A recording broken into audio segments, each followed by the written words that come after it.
Marcel? Where are you going with that disc? You are not putting that on again. Marcel, okay, if you press that button, you are in very, very big trouble.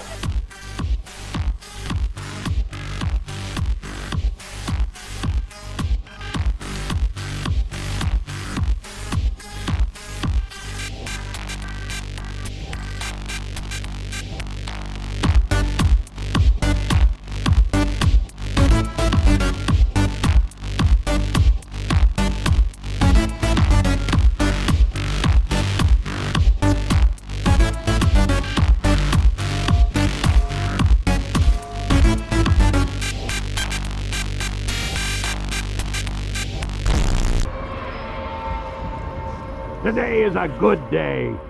Well, it's been half a year since I last reviewed Darktide, and now that the Traitor's Curse content expansion is rolling out, I'm reviewing it again. For my statistical analysis, I'll be using the Jover scale, invented by the famous statistical scientist Biden Jover, 300 million billion. to truly find out if Darktide is back.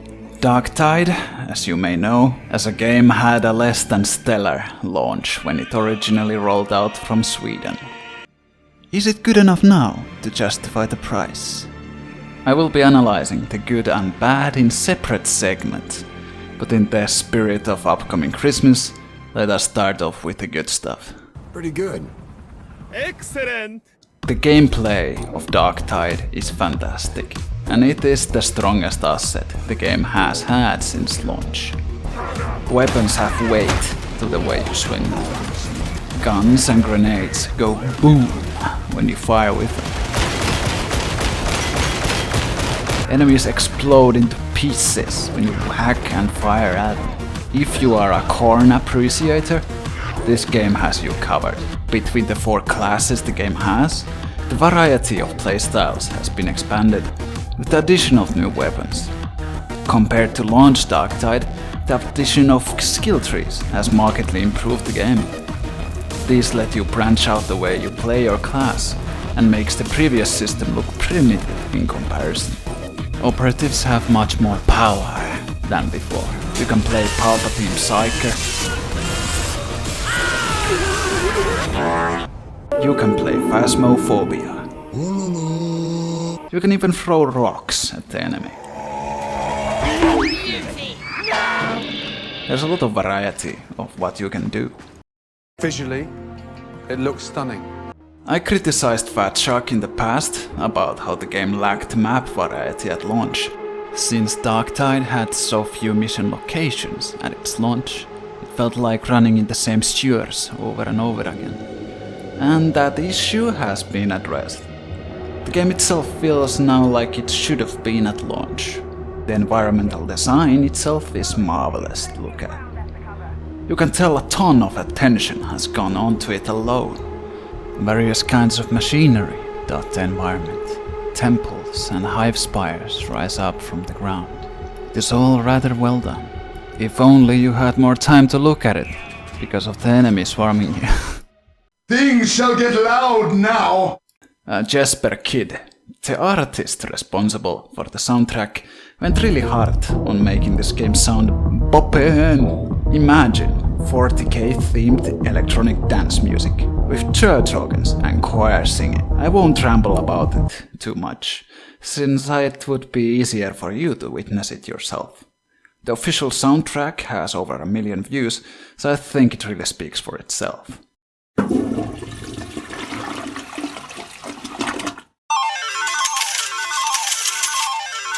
The cash shop in Darktide has always been subject to some forms of controversy. While supporting the game by buying skins is acceptable, the way they've been implemented has been horrible. First problem was that, before the skin system's revamp, the premium sets outswagged their entire free counterparts to a hilarious degree. All potatoes are created equal. Looks don't matter when you're liquidized in soup. Free players looked like hobos in comparison. That has been lessened over time, especially with free skins being handed out. but it still is a problem that haunts the game to this day.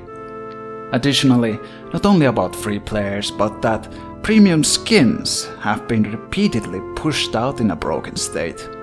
For example, the Krieg skins had no respirator tubings, because it was apparently too complex to implement. They additionally had texture clipping. For a skin set costing 15 euros, such problems are disrespectful to the customer. I sacrificed my pride and $11 to buy a preacher skin set for Zealot as an example. It immediately became obvious that the mask piece clipped through the armor. However, that was not all. With the set comes a Vox Grill effect that deepens voice lines of the wearer. This is mentioned nowhere on the set description or the marketplace. On top of that, the effect is broken. I tested this out with another player and found out that during combat the effect will be cutting in and out at random. It also made the voice line sound a lot more muddier and incomprehensible at times. Vaikea se on selvää. Take my advice. If Melk offers you a little snack for your best, rejecting earthly favors! Very wise! Yes. And then there's the fact that I've got some kind of body piercing in mind. A quadrantly dry hair ignorance firmly entrenched. Is that so? Then there'll be hope for me yet! Also, the skin shop rotation exploits the fear of missing out, since skins are rotated out every few weeks. Not keck, only cringe. I know that sound! It is doom! For context to those who are clueless, the director is responsible for spawning enemies on the maps. The director within the Darktide community is an enigma. There is no current consensus whether there will be a benevolent machine spirit or a rogue AI dead set on wiping out humanity. The only thing that is certain is that it's quite capable of throwing everything at you when you least expect it. Its behavior has changed over time for better and for worse. However, what the community mostly agrees on is that the current director is really fond of ragers. Ragers. What are ravers? Ragers are enemies that do high melee damage and have limited hit stun immunity. They are also enemies that make next to no noise when they spawn, while also moving along like normal enemies. In Darktide, spawn sound cues are really important, especially on higher difficulties. Based on them, an attentive player will know what to expect within the next 30 seconds and strategize accordingly.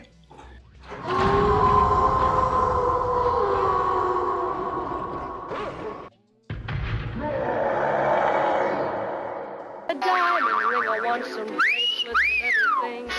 Daddy, you better get the best for me. Now suppose that the set spawn queues would occasionally go haywire. Then suppose that at any given time the director could drop dozens of highly damaging enemies with hit immunity and no noise on your team without warning. And now add to that fact that this can happen even on Malice or medium difficulty. The last thing that many a veteran has seen is popping their special enemy detection ability only to see a tide of yellow swarming at them with a blob of normal enemies. Some people enjoy this factor about the game, some don't. For me, since I have no friends, the experience in public queues can be interesting.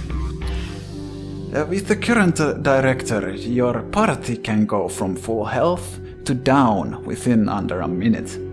While overcoming sudden tides of special enemies can be a fun challenge, it usually means that with Malice difficulty, the failure rate is really high. Especially players trying out Malice difficulty for the first time might be quite surprised, and usually get eliminated pretty swiftly. As the game is now, I can finally say it's worth the asking price. It also went on sale during autumn, so your best value bet is to wait for the upcoming Christmas sale. Regarding content, the game is getting Gene Stealers as an upcoming enemy, with potentially a new class being added. It is probably the best time to play Darktide, especially with Traitor's Curse being active right now. Right now.